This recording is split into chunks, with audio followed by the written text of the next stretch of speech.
Hola a todos, bienvenidos a este video sobre histología renal. Yo soy su doctora Valentina y mi misión hoy es que puedan comprender todo fácil y por completo.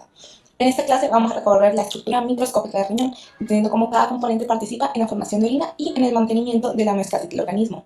Analizaremos la organización de la nefrona, el corpúsculo renal, los distintos segmentos tubulares, el aparato yuxtaglomerular y finalmente las vías urinarias, incluyendo ureter y vejiga.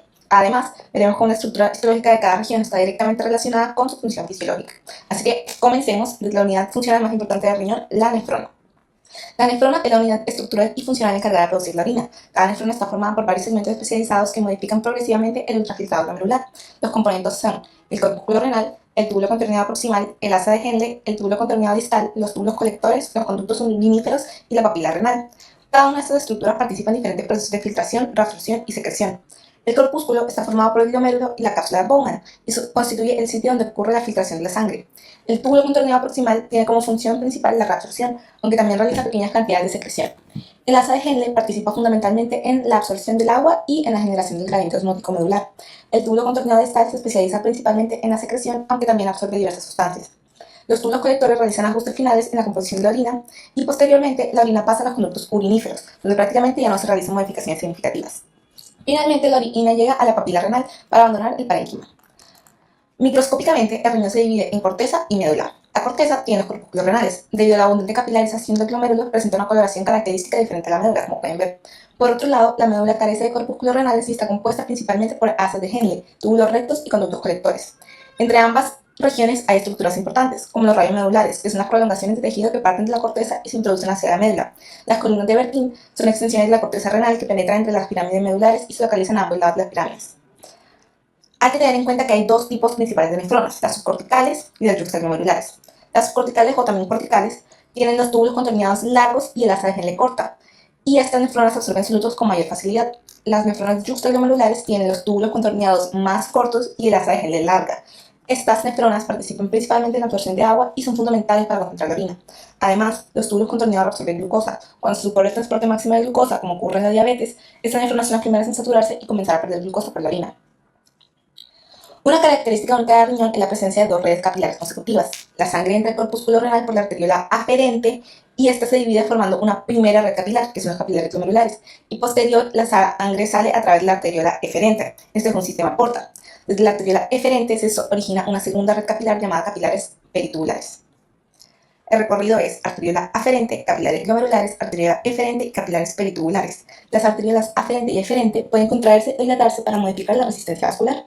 Gracias a ello pueden regular el flujo sanguíneo, la presión intraglomerular, la tasa de filtración. Cuando la arteriola eferente se contrae, aumenta la resistencia de salida de sangre del glomérulo y como consecuencia la sangre permanece más tiempo dentro de los capilares, significando que aumenta el filtrado. Sin embargo, si la constricción es excesiva, disminuye demasiado el flujo hacia los capilares peritubulares y puede comprometer la degradación de los túbulos.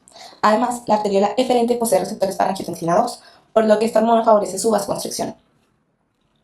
El corpúsculo renal está formado por el glomérulo y la cápsula de Bowman.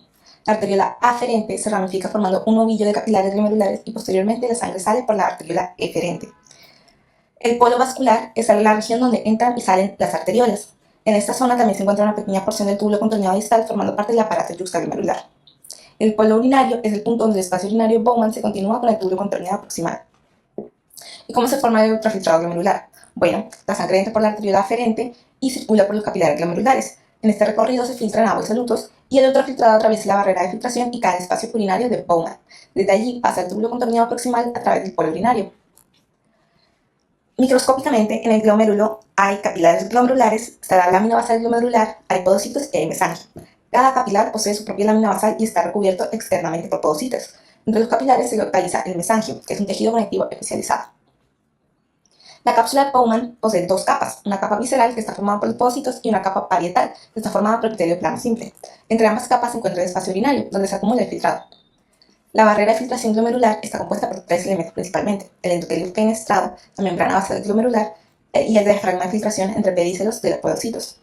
El endotelio fenestrado, sus fenestraciones de los capilares glomerulares son muy grandes y carecen de diafragma. Por el tamaño, incluso podrían permitir el paso de proteínas, pero no se da porque la selectividad depende principalmente de la membrana basal y de sus cargas eléctricas. Ahora, la membrana basal glomerular tiene tres capas. Primero, la lámina rara interna, que está adyacente al endotelio.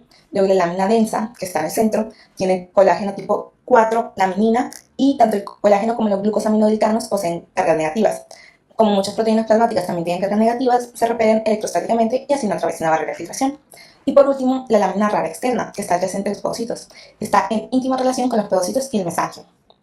Ahora sí, los podocitos y los pedícelos. Los podocitos emiten prolongaciones citoplasmáticas llamadas pedícelos. La membrana basal está interdigitada entre estas prolongaciones, así que el líquido se filtra a través de las hendiduras existentes entre pedícelo y pedícelo. Las hendiduras están cubiertas también por un diafragma de filtración.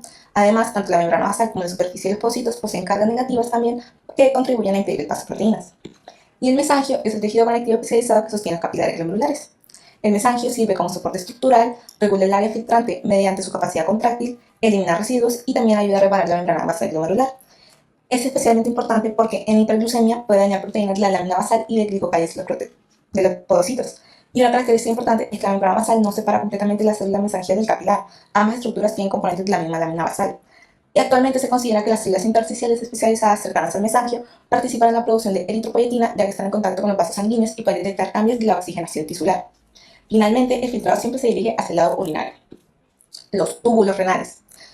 Ahora, tanto el túbulo contorneado proximal como el distal están revestidos por epitelio cúbico simple. Además, tienen abundantes microvellosidades y numerosas mitocondrias en la región vasolateral.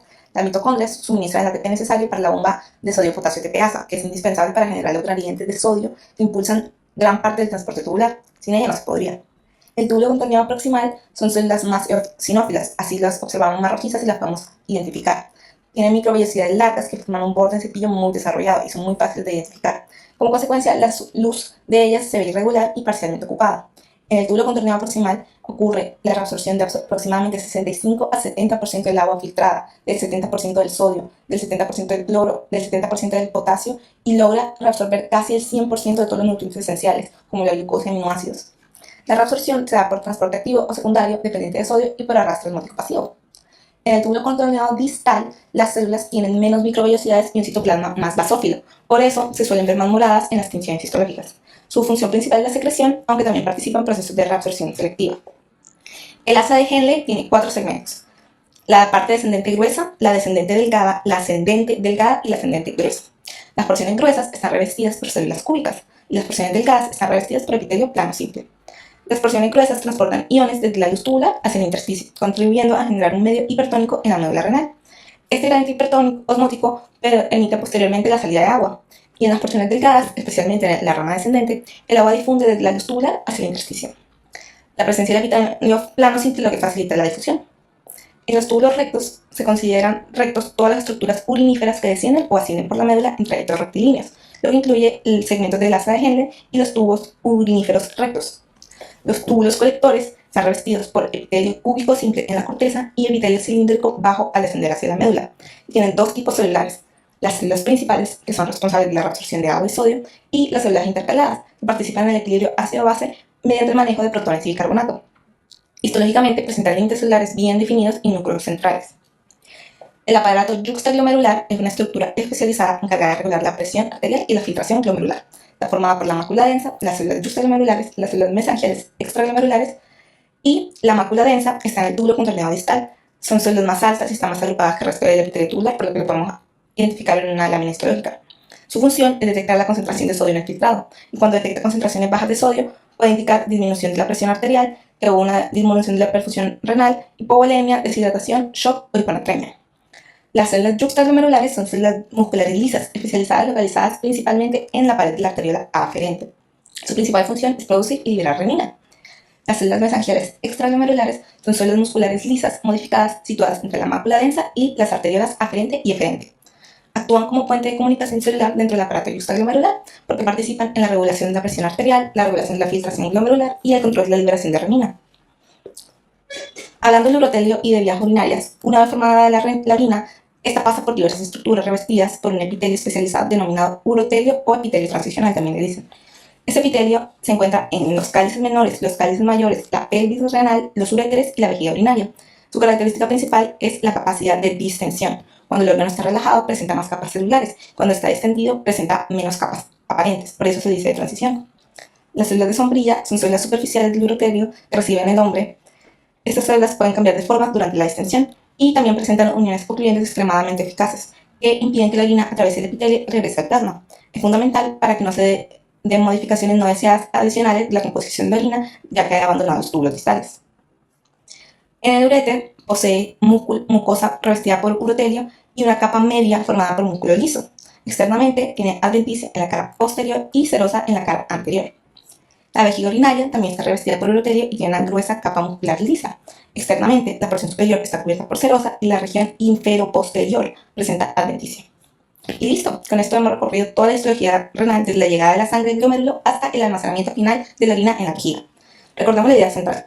La estructura microscópica del riñón está perfectamente adaptada. Los capilares fenestrados y los podocitos permiten una filtración altamente selectiva. Los túbulos proximales recuperan la mayor parte del agua y todos los nutrientes. El asa de Henle crea el gradiente osmótico necesario para concentrar la orina. Los túbulos distales y colectores realizan los ajustes finales y el aparato yuxtaglomerular coordina la filtración con la regulación de la presión arterial.